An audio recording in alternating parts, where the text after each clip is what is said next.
Hey everybody, welcome to Couples Academy Live. Today's topic, can I be honest with you? Join us now. See you in a minute, guys.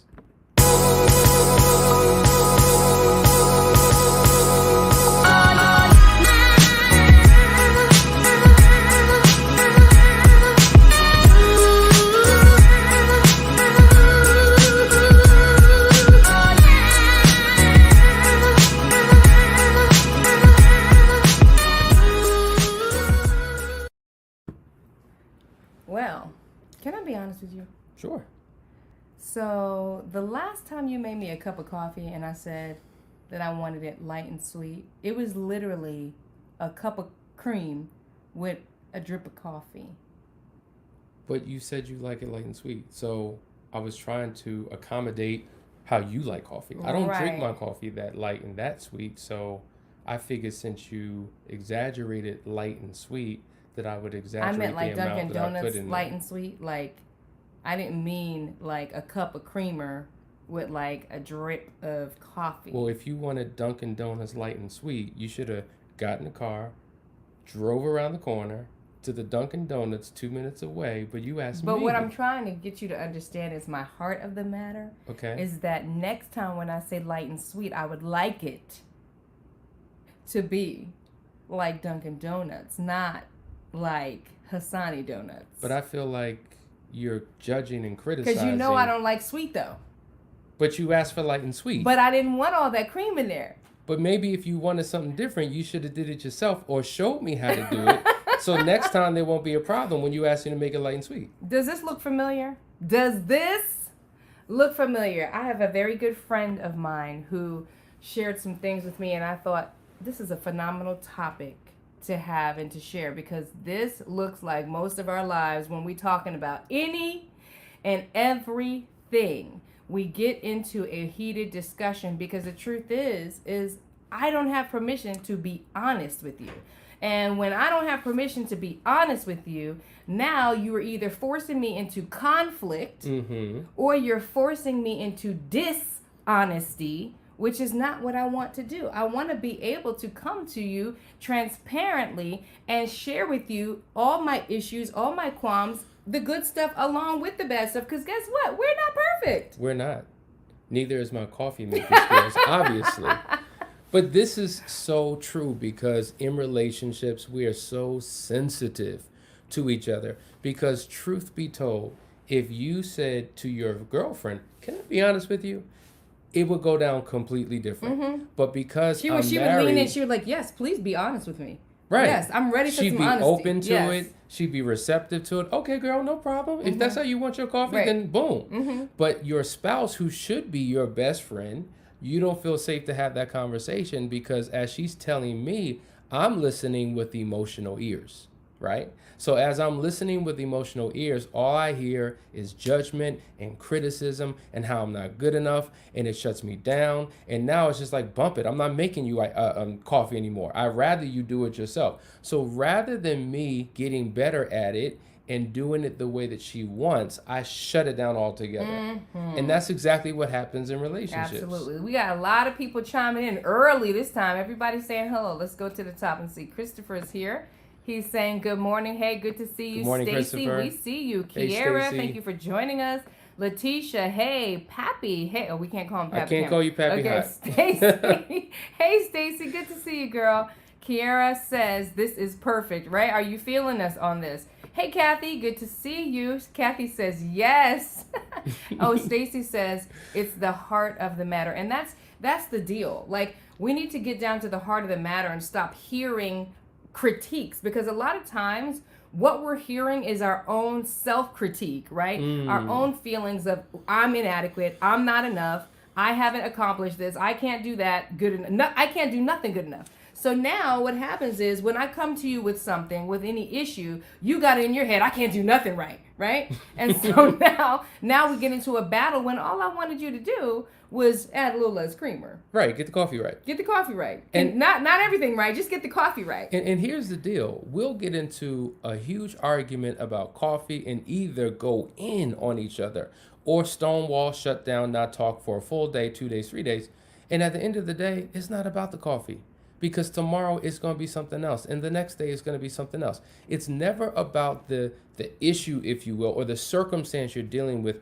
It's about a deeper rooted issue that keeps resurfacing in all these different ways. And I think that the reason why we don't ever resolve things and things go unresolved for years is we never get down to the root. You know why we don't get to the root? Because your tone, how you said what you said, why you got an attitude, why's your energy on 10? Like, why can't you just talk to me? And now the issue never gets addressed, and it's all about how you show up, your disposition, and all of that. And that's why it's so difficult to have a real conversation with your spouse. Right. We're talking about transparency, and we all want transparency in our relationship, but you make it incredibly difficult for your spouse to come to you transparent and with an open heart when they know that they got to walk on eggshells on everything that they say, because if they don't say it exactly right in the exact same tone and delivered in a certain way, it's gonna light a fire that you can't put out, and that fire, depending on the couple, could last for days, for weeks. You know, now we start stonewalling. Now we're ignoring each other, not talking, avoiding, until you come back and apologize for having an issue, which is crazy. Why are you going to turn the tables on your spouse because you felt some kind of way about their request, and now you're angry at them because they were maybe angry with you, or you're angry with them because maybe you didn't, measure up in something all the way? And it's the crazy cycle. It goes on and on and on and on and on. Sonia says, what happens when you give your spouse permission to be open and honest, but they choose not to be for fear of what will happen? I think at the end of the day, that's what it's about for a lot of people. It is. Like, and see, because one of the reasons why we're dishonest and we don't tell the truth and we're not transparent and we omit the truth is because we fear the consequences of what may happen if the truth comes out. Like, real talk, oh boy, she asked me what I thought about the meal. If I tell her it was a little bit too hot, a little bit too spicy, it's going to be a situation. So to avoid an argument, I'll just say, it was good, babe. It was great, babe. Like, you can't just be honest, because it's going to wind up being a major situation. Wait a minute. When I asked you, do I look fat in this dress? You actually don't want to tell me the truth? Like, if you're afraid of my aunt, even though I asked you. If I want the night to go well, I'm not saying you look fat in that dress. Fat in this dress? Unless I say, I like your fatty. I like your fatty right. in that dress. But that's another thing. Don't we set our partners up too? We set them up for failure. Like, we do. If you don't want me to tell you that you look fat in this dress, please don't ask me if I look fat in this dress, because what's going to happen is you're going to force that person to lie to you. Yes. When you know already you look fat in the dress if you asking. This is so funny. Steven says, listen, I can't wait for your intensive on communication, because we're really talking about communication here. Yeah. And thanks for bringing that up, guys. I want to make a quick announcement to you that we actually had to switch the date. It is going to be on Saturday, September 26th. Which is from 12 to 4 p.m. Eastern Standard Time. You'll notice that the link to register is in the description. So just scroll down or look at the bottom of the video. You'll see the link for it. We're excited about it because this is the number one issue that people struggle with. Boy, oh boy, oh boy. Yeah. We say all the time, you really don't have a financial problem or a sex problem or a parenting problem or in-law problem.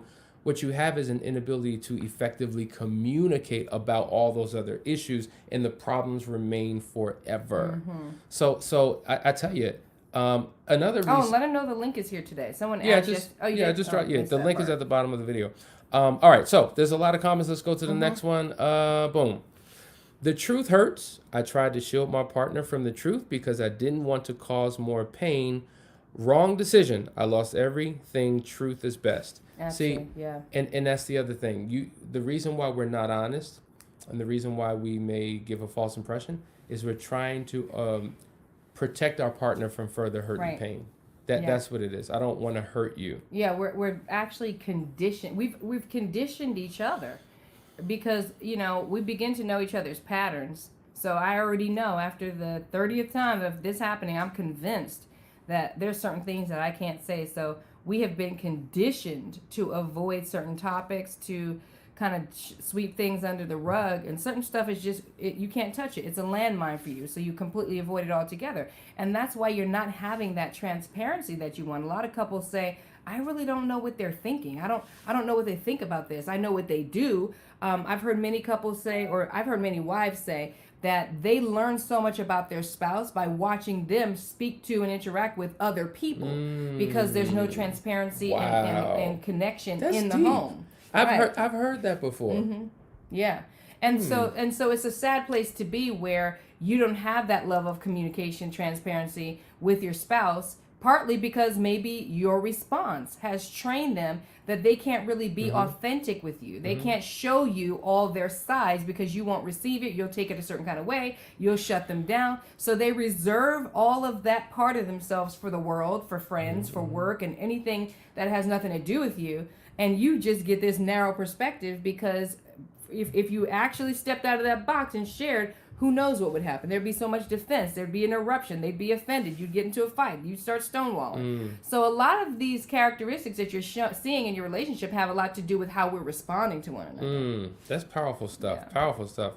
All right, Darren says, hi, power couple. The subject matter is a perfect example for why people cheat, to justify their reasons for being dishonest about what they really need, even after they may have changed over time. And you know, that's such a powerful point.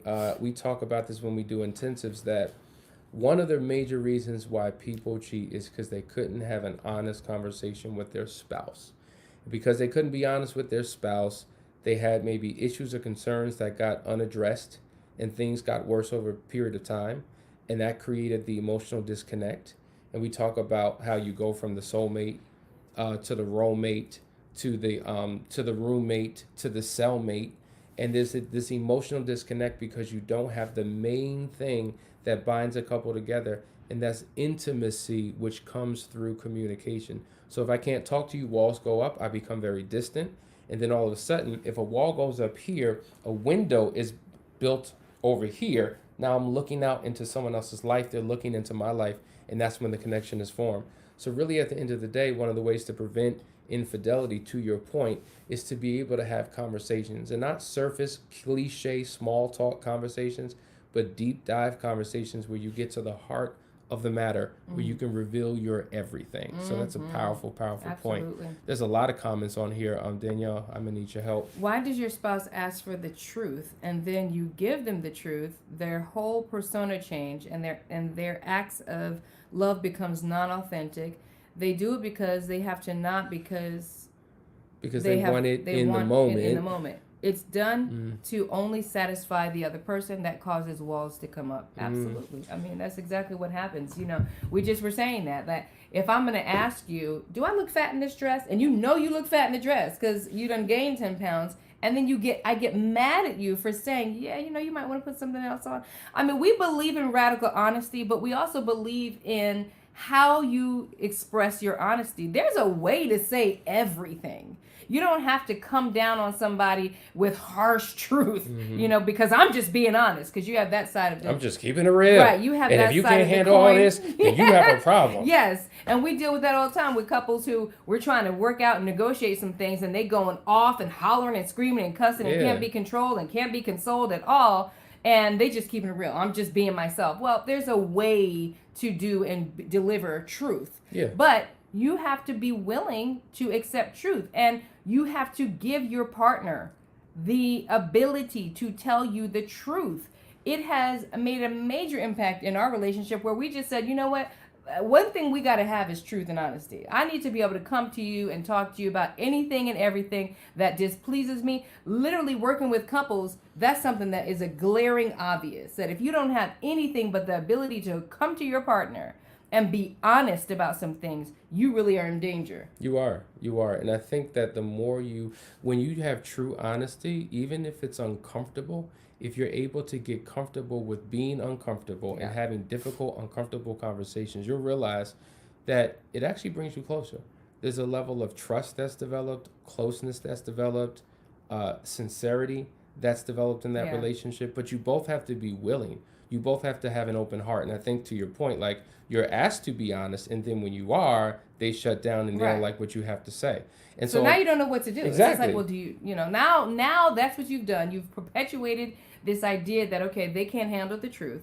So then I won't be honest. I just won't say anything. And that's what happens. And that's the shutdown. And that's what, if we could be honest, like, real talk. Yes, be honest. Even when it comes, like, you know, women who fake it, right? They're doing it to cover her man's ego. She's not satisfied and she fakes it, which leaves her dissatisfied. He has a false impression about what he's doing that he's actually not doing. Absolutely. And so now that creates a false narrative. And now years later, it's just like this crisis. Well, why? I thought everything was all good. Oh, no, it really wasn't. But I just muzzled my tongue. I didn't say anything because I was trying to protect and cover you. Oh, my goodness. goodness. And it's just insane. It is. Like we need to know. It perpetuates the problem. It does. Think about that. You're faking it to get over it, get through it. But your spouse thinks that they did a great job. And I'm sure this goes both ways, right? And now, but you're increasingly dissatisfied. Number one, there's a lie right there in the bedroom. There's a lie. And you will increasingly feel that deficit and that need. And that also can be a door that opens to infidelity. Yeah. So, guys, you have to be able to talk. So let's talk about some of the things that you need to do if you're the one communicating the truth. And what if you're the person on the receiving end of the truth? So to your point, it's not about being raw with your, I'm going to just tell it like it is. And that's just who I am. And I shoot from the hip and I say what's on my mind. And that may work for your friends, but that may not work for your spouse. You have to understand how you show up for your spouse is different than how you show up for anyone and everything else, because there's a level of sensitivity, connection. There's just a whole lot there. So you have to be really delicate in how you approach it. So being loving, being caring, being really mindful of your word choice, knowing when to engage in the conversation, knowing how to preface the conversation to get your partner ripe and ready to receive what it is that you have to say. And, you know, we're just giving you snippets and sound bites because we're going to cover this in our 4-hour masterclass entitled More Than Words on effective communication. But let me just give you one tip. Like, if you have something critical to say about your spouse, one great technique would be reveal something about yourself first. If I can reveal an honesty about myself, a fault, a flaw about myself, I'm not coming to my partner as if I'm sinless, as if I'm perfect, as if I'm better than. I'm revealing there's things within me, but now I would like to share something that's a concern of me regarding you. It makes them more receptive to hear it because at least they know, okay, it's not just about me. You're willing to admit your faults too. Yeah. It's something as powerful as that. Yes. And then if you're on the receiving side, it's making the decision to be open to truth because you're not perfect. None of us are perfect. So the idea that everything that our spouse says has to be positive and has to be uplifting without any type of critique is insane. It's crazy. It's insane. Yeah, you're not even teachable at that point. You want to be teachable, and who could be a better teacher than your spouse that spends so much time with you and knows you more than anybody else? But it's just about how we do it. Okay? So I know you have some ads to share with the people. Show them what we got coming up. Oh, yeah. I'm going to show you what we have coming up. Hold on one second, guys. Just know that the ad I'm about to play you, I think I took that out. I'm not sure. I think I removed it because of the dates. Oh, sorry about that. Yeah. But we will show you something that we do have that's going to be available on the site in just a few days. So check this out. There is an epidemic in our world today concerning marriage. It's not divorce, although that's bad. It's not infidelity, although it's on the rise. The epidemic we are talking about regarding marriage is ignorance. Millions of people are getting married each year, and they have no idea what to do to make the marriage flourish and grow. And we know that God has a place in our marriage, but what does that look like? Whether you've been married for a day, a year, or decades, be assured that there is hope and help for you today that will turn your marriage in the right direction. These well-known relationship experts and authors have devoted their lives to helping couples not only survive the rough patches, but thrive and bloom into something more beautiful than before. You're invited to call now for their book, The Audacity of Marriage, and learn how to overcome common challenges couples face. You'll also receive the DVD series titled The Before, During, and After of an Affair. 3 crucial messages on one DVD dealing with the topic of infidelity and how to prevent it. In addition, you and your spouse will also enjoy individual DVD messages by Hassani and his wife, Danielle. The Marriage Mastermind, The Power of Partnership, teaches how to use the law of agreement to manifest God's best in your life.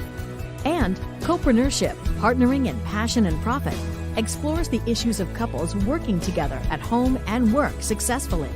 All of this for a love gift of only $59.99. But that's not all. Hassani and Danielle would like to personally invite you to join them at one of their many nationwide Audacity of Marriage conferences. When you call right now, you will receive 2 tickets valued at $200 each, free.